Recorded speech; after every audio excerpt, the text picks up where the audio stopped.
My people, hey, make una gather here, make una carry una joko, take sit down, come lis ten to this one. It don't happen again, no. I know say most of una know this man, Mathias Ezeaku, for the founder of Omelalibu, Ezoku. My people, it don't bust come out again, no. Everywhere don't scatter, table don't shake again.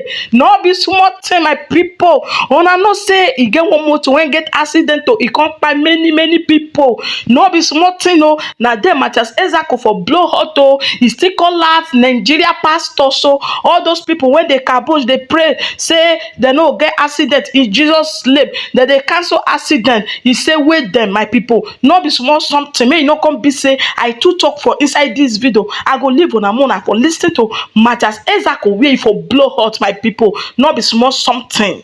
Telling our people that this thing where we they go 70 days prayer, 100 days prayer, asking Jesus to protect us from motor accident. You know they walk like that too. All these reverend fathers where they do adoration, all these brother pastors where they do adoration, where they give us 100 days fasting, make we pray so that accident no go come. Say you know they walk like that. Say if they love us, make they conduct peaceful protest.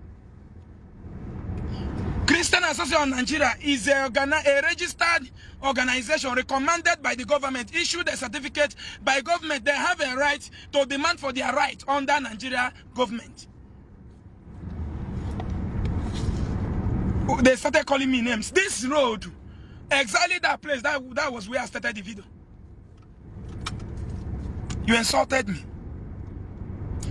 I am telling you, if your Christian leaders cannot conduct peaceful protest, let them stop praying against accidents because it's fraud.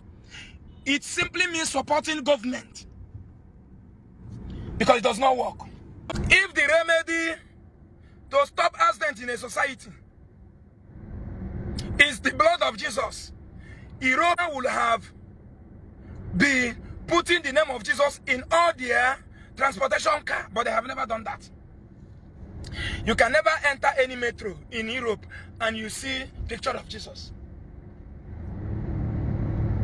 You can never enter any bus.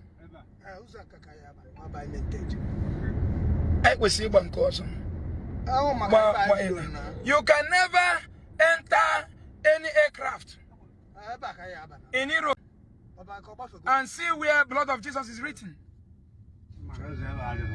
You can never. You can never. You can never. Here we budget talk about Jesus. Onye China ji iruputa ezigbo machine a ga-eji lukrota etu ikorobia. A Chinese youth, they are displaying their youthful talent by producing an equipment that will be used to tie a good road for them. But what in Nigeria carry they do youth na prayer. I am a Zionite of Charafancha. 18 passengers. If your religion leader cannot protest for your life, let them stop asking Jesus to give you life. Keep praying. Pray. Pray. Bind. Destroy. Destroy. Scatter. Orobo scatter. Orobo scatter. Orobo scatter. Saba. Asaba. Sakara. Imewiro kagwa.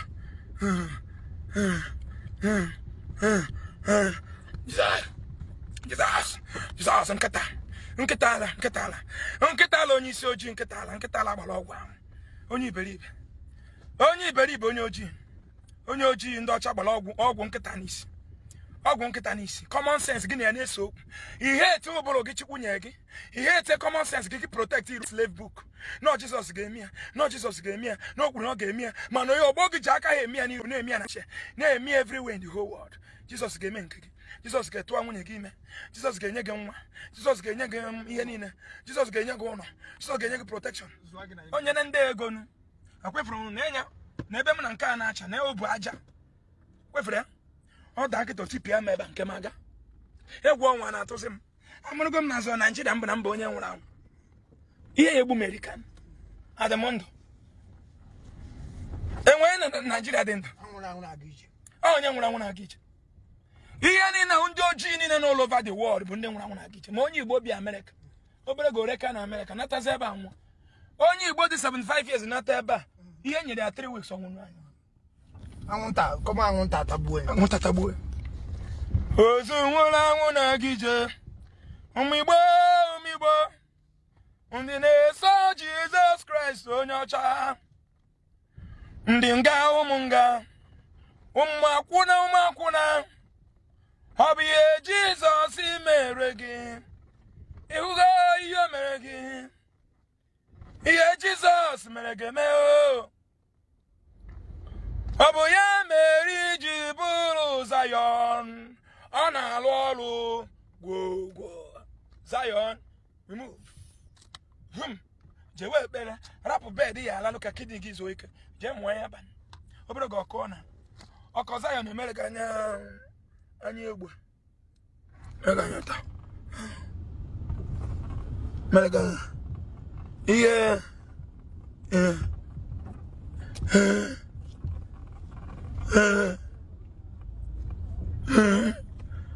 I will bless you. Bịa bụrụ Lexus ma nwa bịa panya. Ofe na nke aka bụ leda n'alụ. Ofe leda ọka bụ n'alụ. Bịa bụrụ ya.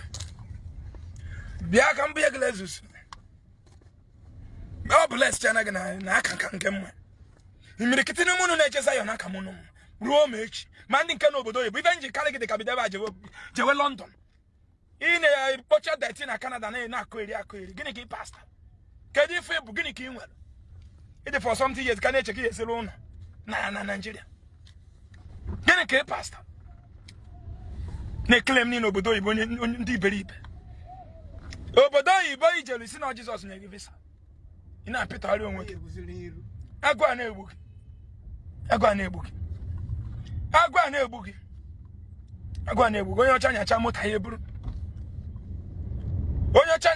ya eburu. Otu esi wee ma nke a leda. Ihe a nwe ka ọ bụ na Lagos ka ha nọ ya leda. Gịnị? Onwe ka ọ bụ na Lagos ka nọ moto ma leda. Moto onye ọcha gbakachagoro. Enwe ka ọ bụrụ na Lagos ka nọ moto leda.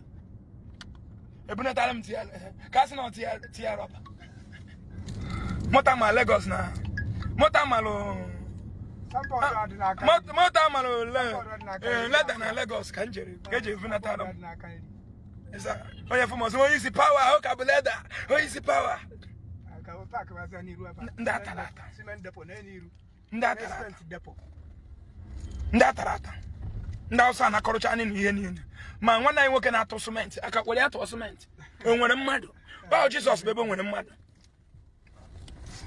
Ndị oshi. Akwụna. Ụmụ nwaanyị kiri ndị akwụna. Ndị ashawo. Enwe ihe n'ọma. Unu ji iko na akpara ego obere gị ga-ebute HIV. Unu nwe na sọpọtụ. Were ihu ike ụmụ nwaanyị je na-ala ndị fada na ndị pastọ. Abịa ikwu maka ihe na-afịtọgharị ọnụ. HIV, hepatitis ga-egbu gị. Bịa rapụ ndị gọọmenti unu ga-efesi ndị omenala. Na-akọta okwu mmanyị. Change ebure na ya dị erizinisi ka mmadụ. Ndị ọcha na-akọ akụkọ, ndị Igbo na-akọ akụkọ straight, ndị ụwa ọfụrụ kịta na-akọ eri. I declare. Gịnị ka ị declare tara? Gịnị ka ị mepụta? Pantị iyi n'ukwu taa. Ihe ije ekpuchi nsọ gị dịka nwaanyị, ị mara ka esi arụ ya. Onye China amụrụ Jizọs narị. OPM pastor kịta nọ na ụlọ ọgwụ na-receive medication onye China. Enwezi onye ji egwu ya. Enwezi pastor ji egwu ya. Ma eribe. Zion ba. Chewe ekpele. Jewe adoration. Jewe 100 days fasting. Wariba. Ofeke ndị ọcha gburu egbu. Kedu onye ọcha na-eje ekpele? Don't worry, I'm a bemaz. Okay, I'm a beba. Kedu onye ọcha na-eje ekpele ka ọ dị mma? Kedu onye ọcha na-eje ekpele? Onye ọcha wetara gị ekpere 181 years ago. Kedu ihe ikpeta? If you choose that then tie, isi na ekpe ka ọ yara ime gị akụkọ. Kwa 3 days ago m kpuru ha omelo.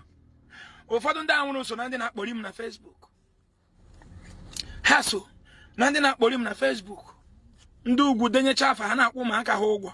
Ịma na na-akwụ citizen Nigeria ụgwọ. Ịma na na-akwụ ndị ugwu ụgwọ. Enweghị pastor. You will pray, oh.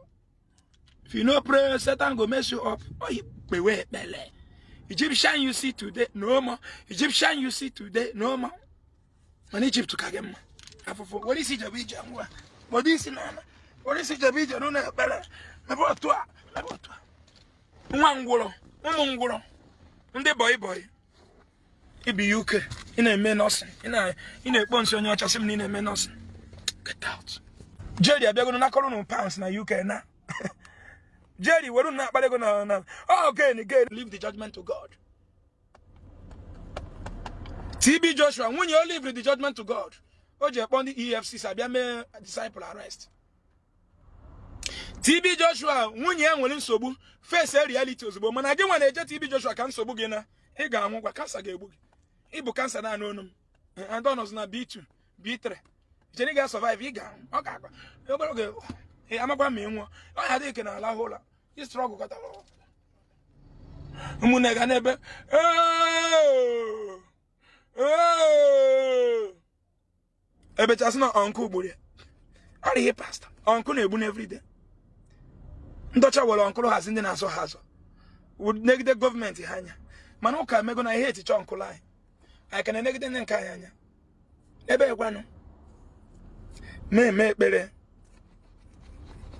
Anointing or Usigo. Omoya na be oba come na abuze so anointing na dey ebuzi ndinka. Okay, we have power. My people, she una don hear am for the horse's mouth.